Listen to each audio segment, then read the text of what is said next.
One of the examples is obviously Mason Greenwood. One of the examples is Kobe Mainu, Marcus Rashford, Garnacho.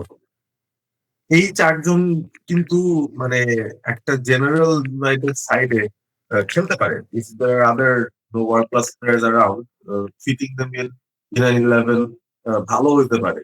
So ওই বিষয়গুলো কিন্তু আছে। But the thing is, I think United এর স্ট্রেংথটা এখানে আসলে academy থেকে টেকনিক্যালি সুপার এফিশিয়েন্ট সাউন্ড। ও ম্যাকটমিনের নাম তো ভুলে গেছি বলতে, McTominay is another one. So super sound, super technically great, prodigal players, ওরা যে নেসেসারিলি বের হয়ে আসছে ইন্ডিভিজুয়ালস, ব্যাপারটা কিন্তু আসলে এরকম না। They did well at United, the class of 92. Talk about them. If you put Nicky Butt in a parallel time, অন্য কোনো একটা টিমে, I don't think he would have given the same output that he did at United.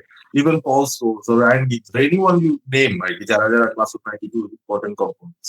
মানে আমার কাছে মনে হচ্ছে the United way, the way that the culture was built overall within the team and everything, যে এত বড় একটা pride to be part of this club, to be graduating from the academy, getting in the senior team and playing for such a long time, ওই ব্যাপারটা was a positive factor for us, যেটা মানে আমরা একটু বেশি খাটায় ফেলে now it became a liability in a way.